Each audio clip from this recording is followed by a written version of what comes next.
Hi, Anna.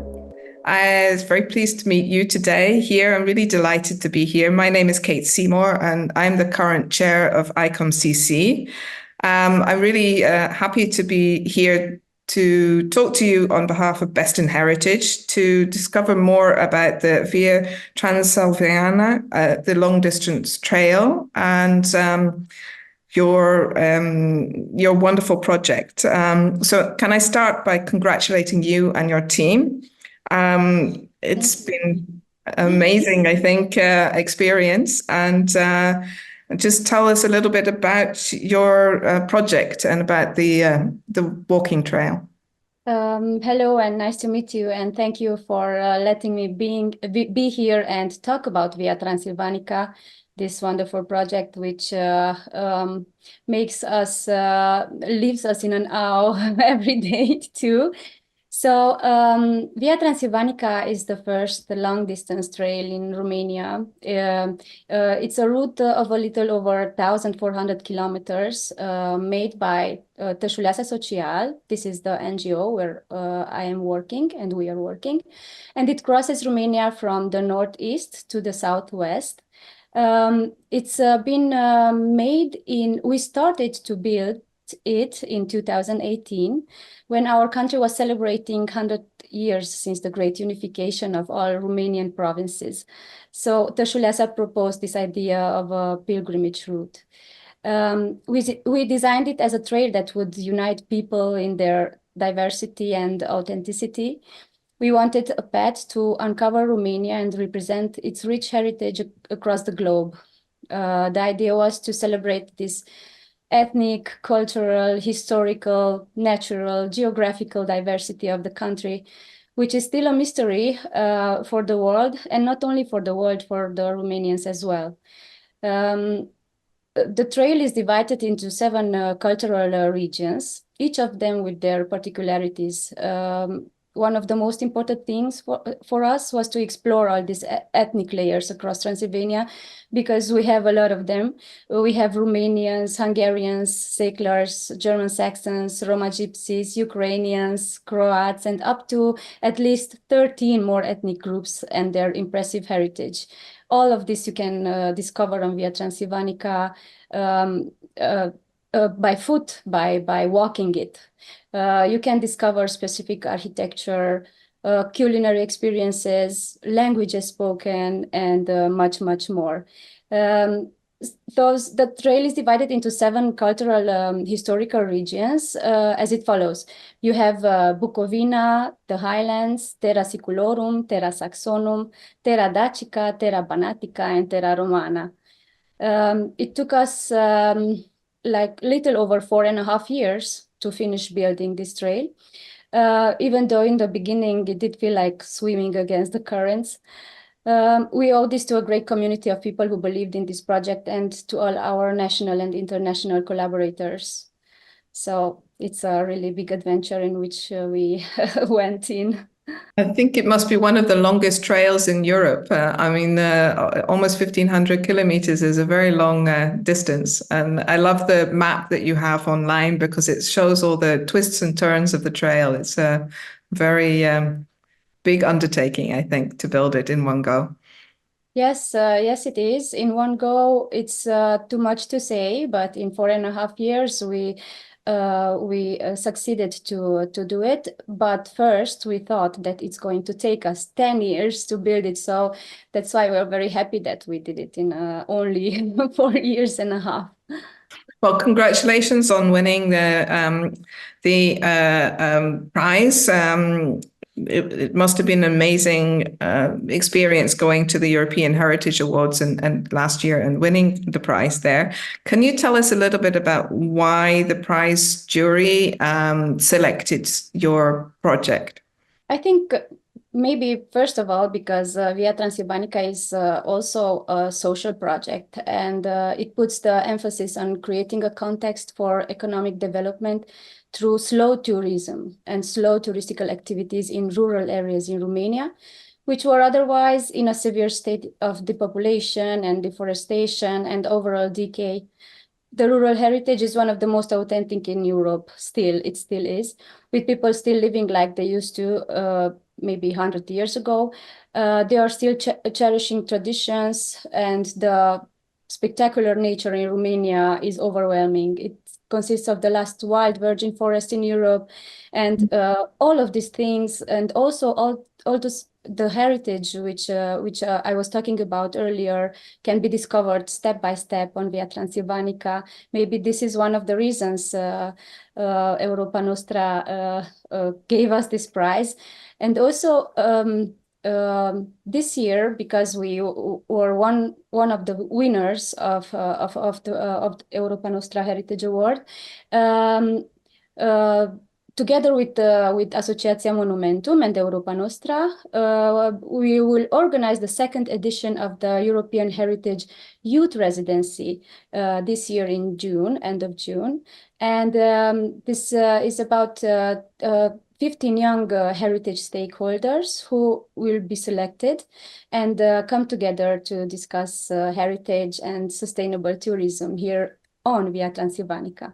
It's amazing. I mean, talking about slow tourism, I mean, there must be so much benefit to the local communities, just with people dropping in for a cup of coffee, to having lunch, to staying overnight. Yeah. Yes, this is one of the most important things which happened, and actually Via Transilvanica, this route has woken up all the people of these communities through which Via Transilvanica is passing by. Most of them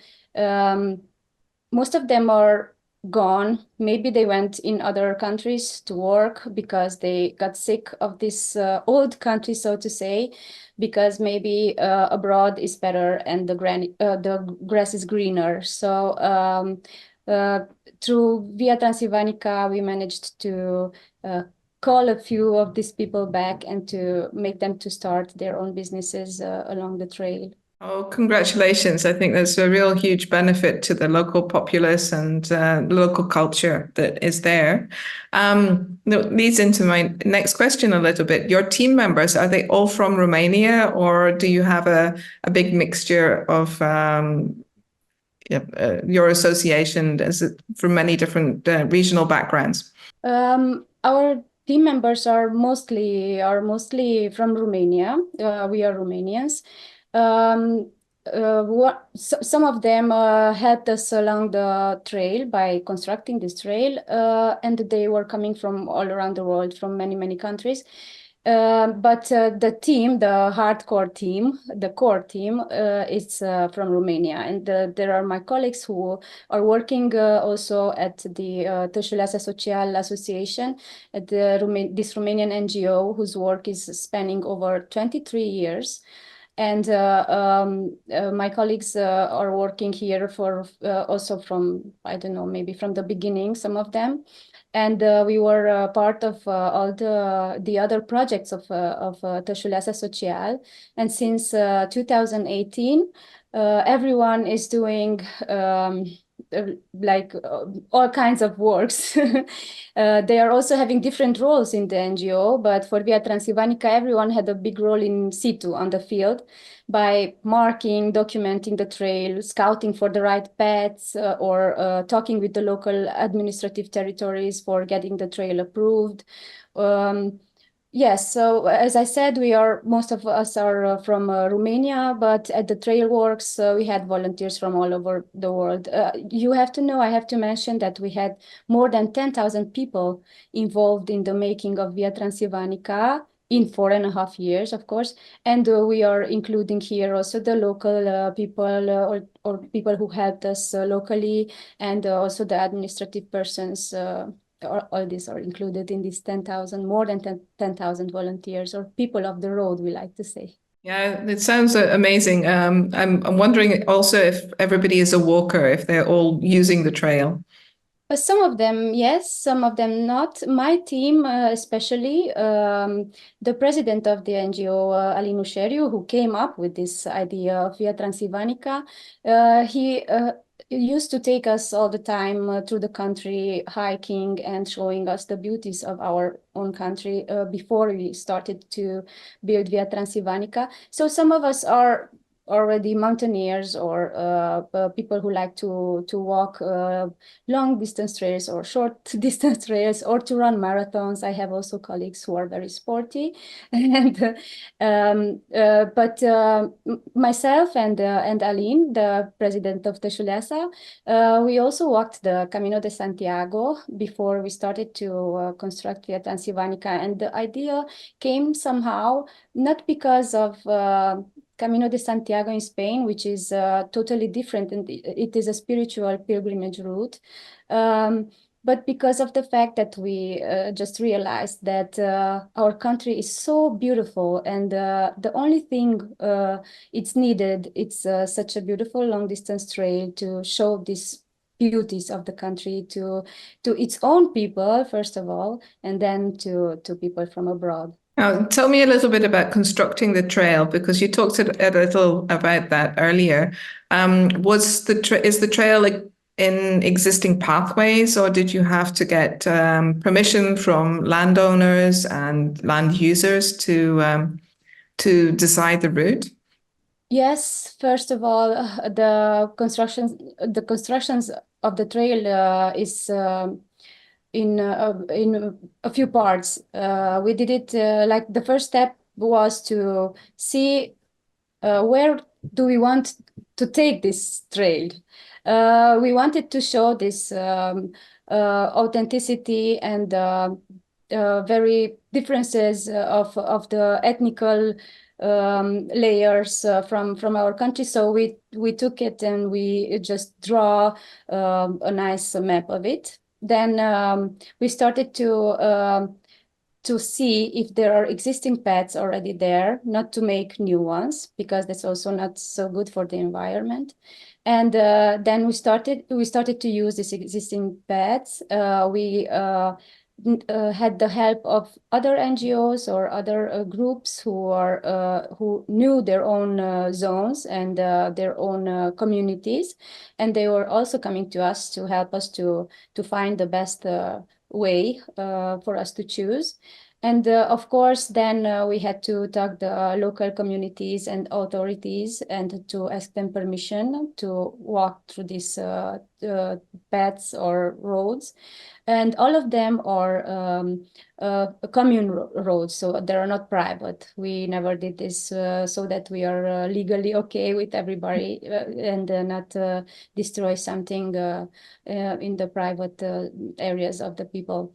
And these were the first technical steps. Of course, after this, my colleagues, the guys, most of the time, they were going to scout in situ, and after that they are trying to start with the markings of the road. Then I went with my girls to document the trail for the traveler's guide, and at last the milestones were built in. Of course, we needed approval for every milestone, which is kilometer stone in our country, and each and every carved kilometer stone were built in the trail. Oh, well, I love the signage. I can see the emblem on your T-shirt. Maybe can you explain a little bit about how it was evolved and how you came up with the logo? Besides these spectacular areas, Via Transilvanica is unique worldwide, also in terms of its signaling, as you said before. Besides these kilometer stones, there are also signaling poles and arrows and markings and other information poles on the way. I just want to share that we have more than 42,000 signs all along the trail. And also these anthracite kilometer stones that were individually carved by artists from Romania and also some of them from abroad. The idea came, it's very similar to Tășuleasa Social's logo, but this circle, it should say that it's Transylvania that unites all these ethnical and cultural and historical layers of our country. So it somehow comes from there. But about these milestones, I wanted to tell you that they are made out of the roughest rocks we have. It's also local. We have it from here, from near us. And I'm very proud to say that it became an art of exhibition that stretches over 1,400 kilometers from the north of Romania in Bukovina to the Blue Danube in the southwest. And yes, for putting these stones in the ground, we needed permission for each and every piece of it from the communities it was passing. And all this signing has a function, a very important one, which ensures that no one will ever get lost on Via Transilvanica. Just simply follow the beautiful stones guiding you ahead. The longest exhibition, sculpture exhibition in the world, we like to say. And of course, the traveler's guide, which is very important, indicative for preparing for the trail, with lots of good advices for beginners and also for experimented hikers too. Oh, well, thank you so much for sharing all of this. I think it's a huge endeavor, and I think you've got some good statistics there that are going to beat everybody else. 10,000 workers and 1,400 kilometers of exhibition. That's amazing.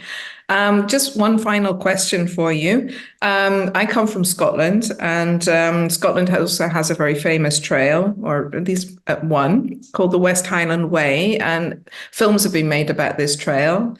And it's, I think, well known. So how do you think your trail is going to get known to the world community of hikers and walkers? Do you think it will become as famous? Yes, absolutely. Our trail is already pretty famous all around the world.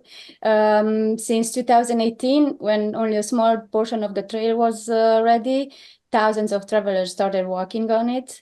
And we've had people from Romania, Germany, France, Switzerland, even North America, Australia or Canada. And also these European Heritage Awards helped us to be a little bit more known all across the Europe. We had a lot of presentations, also in the US, in big European cities, for the Romanian diaspora, of course, first of all, but also for foreigners. And we hope that the number of the travelers will be maybe 200,000 per year in 10 years from now on. This is our big hope. But last year, I can tell you that we had around 15,000 travelers from all around the world. And we hope that maybe we can come to rescue Camino de Santiago, the Spanish pilgrimage route, which is already overcrowded. So here it is Via Transilvanica waiting for the people to come, the people who are seeking like peaceful hikes and wonderful nature and organic food and wild forests and waters and rural life, which existed like 100 years ago. It's a truly sustainable touristic path on which people can have really slow tourism. So yes, I think Via Transilvanica will have a huge success and will be famous very soon with the help of all the hikers who already hiked it and the people who are talking about it, because this is very important for Via Transilvanica to have these ambassadors who are experiencing it and then talking about it. Because this trail, per se, this trail is already the best ambassador which our country can have. It shows the very nice and the bad things and the nice things and the very beautiful country that we have. Well, Anna, thank you so much for sharing just a little bit about your wonderful project. And I'm convinced that the trail will be on my vacation list in the future. And I wish you and the project team all the best. And thank you again for being here with us today. Thank you so much. And we are waiting for you on Via Transilvanica. Cale bună!